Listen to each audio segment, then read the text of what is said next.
Assalamualaikum warahmatullahi ta'ala wabarakatuh.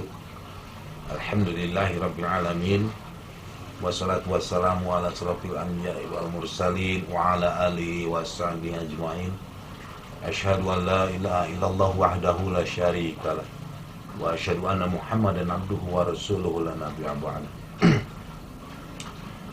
Hadirin pemirsa RRN TV dimanapun Anda berada, mudah-mudahan semuanya saat ini dalam keadaan sehat walafiat dan dapat melaksanakan ibadah puasanya sesuai dengan apa yang kita inginkan sampai tamat kita berpuasa, tidak terhalang gangguan apapun, insya Allah.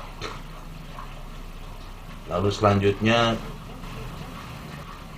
ketika kita sudah berpuasa dan banyak berbuat amal perbuatan baik, ada terkadang terbersit timbul dalam pemikiran dan hati kita rasa bahwasanya kita sudah melaksanakan perkara-perkara yang besar, orang-orang malah belum. Dalam arti kata, terkadang timbul rasa kesombongan di hati kita bahwasanya kita itu akan selamat hidup di dunia maupun di akhirat ketika kita sudah berbuat banyak dengan amal-amal perbuatan. Ketahuilah wahai hadirin rahimakumullah, jangan sombong kita terhadap amal-amal perbuatan yang telah kita perbuat, sebab seseorang masuk ke surganya Allah itu tidak cukup kalau kita hanya mengandalkan amal perbuatan kita sendiri. Sebab Rasulullah Sallallahu Alaihi Wasallam mengingatkan kepada kita semua, la yanju ahadukum bi amalihi. Tiada seorang pun di antara kamu yang akan selamat apabila dirinya hanya mengandalkan amal perbuatannya sendiri. Oh, berarti kalau kita tidak akan selamat apabila mengandalkan amal perbuatan sendiri, berarti kita harus mengandalkan apa? Nah, di sini sedikit saya ingin menyampaikan bahwasanya sahabat Jabir radhiyallahu anhu pernah meriwayatkan bahwasanya ketika itu Rasulullah sallallahu alaihi wasallam mendatangi mereka sedang berkumpul, lalu Rasulullah sallallahu alaihi wasallam bersabda bahwasanya Jibril datang kepadaku tadi, dan dia mengatakan, maksudnya Jibril mengatakan, hai Muhammad, demi Allah bahwasanya ada seseorang beribadah selama 500 tahun lamanya. Seseorang tersebut beribadah di atas puncak gunung, yang mana puncak gunung tersebut panjang dan lebarnya itu 30 kali 30 hasta.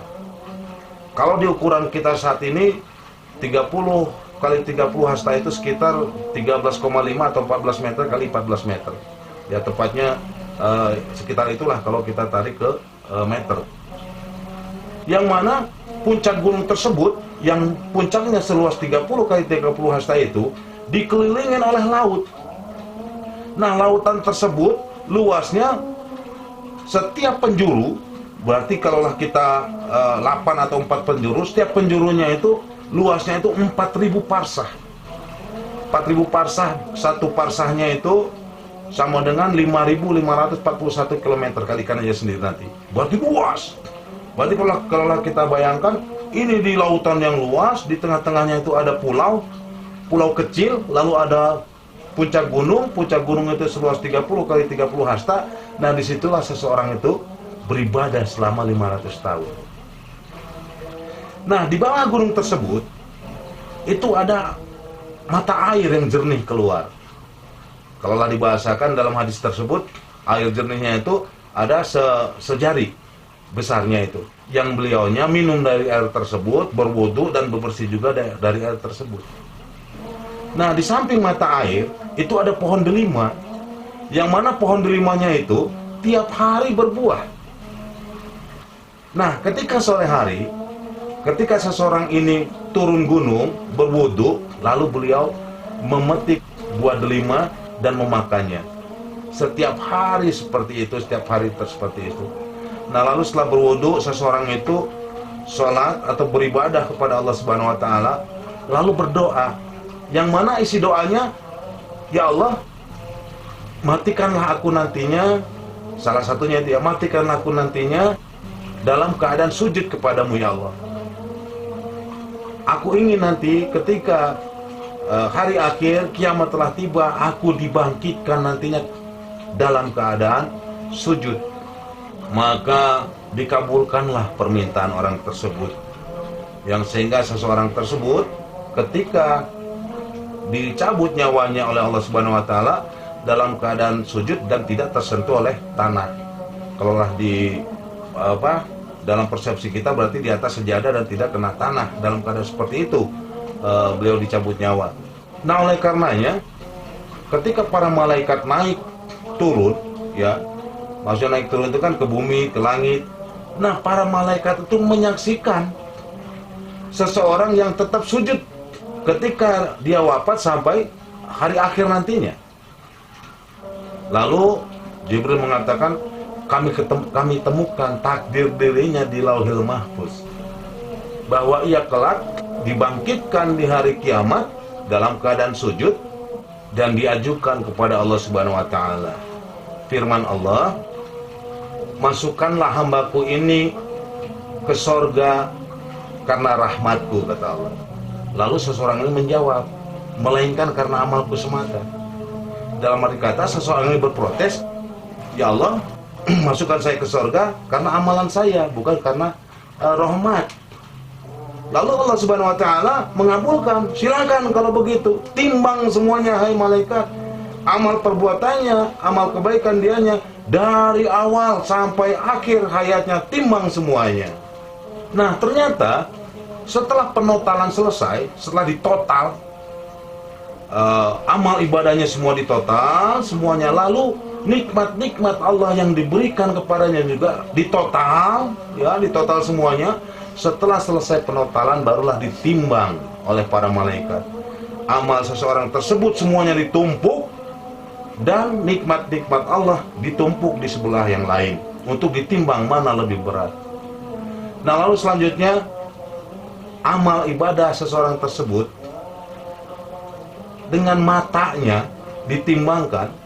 Setelah dilihat rupanya malah lebih berat nikmat yang diberikan oleh Allah kepada dirinya itu lewat mata diri. Padahal nikmat-nikmat yang lainnya yang jauh lebih besar daripada itu belum ditimbang. Jadi amal perbuatan seseorang itu dengan matanya saja juga sudah lebih berat nikmat yang diberikan oleh Allah lewat matanya tersebut. Lalu firman Allah kepada para malaikat, lemparkan dia ke neraka. Tetapi di tengah perjalanan, ketika seseorang ini dibawa atau digiring ke neraka oleh para malaikat, nah dianya sadar diri dan bermohon lagi kepada Allah, berdoa lagi kepada Allah, ya Allah, masukkanlah saya ke surga karena rahmat-Mu. Akhirnya firman Allah kepada para malaikat, hai para malaikat, kembalikan dia ke surga, jangan masukkan dia ke neraka.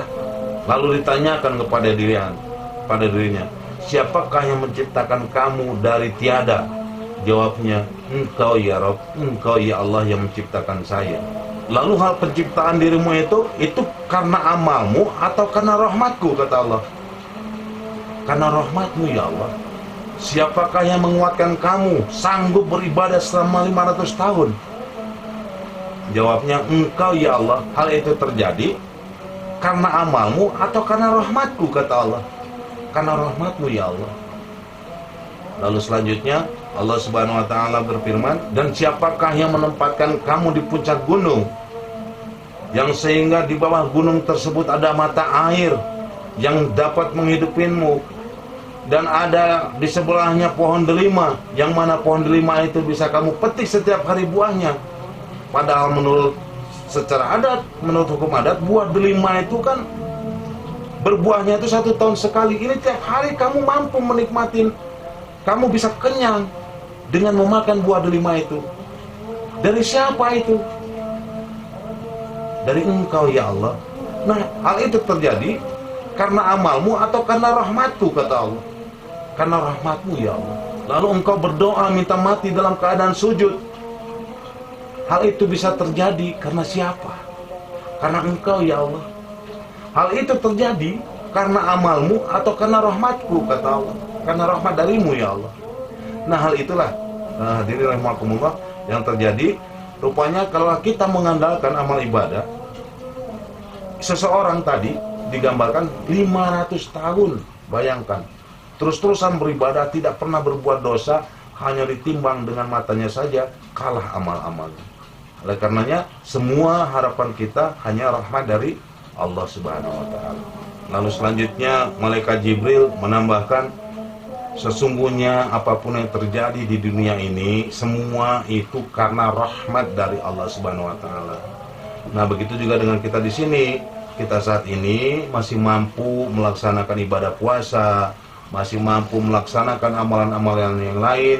Itu semua karena rahmat dari Allah, karena kasih sayang Allah kepada kita semua. Yang mudah-mudahan kita dapat memanfaatkan hidup kita menuju rahmat Allah Subhanahu wa Ta'ala. Dan jangan sombong dengan amal perbuatan kita yang sedikit, sebab bila kita mengandalkan amal perbuatan saja tidak cukup untuk selamat di akhirat kelak. Mudah-mudahan dapat dipahami. Mohon maaf atas segala kekurangan. Bila taufiq wal hidayah. Assalamualaikum warahmatullahi taala wabarakatuh.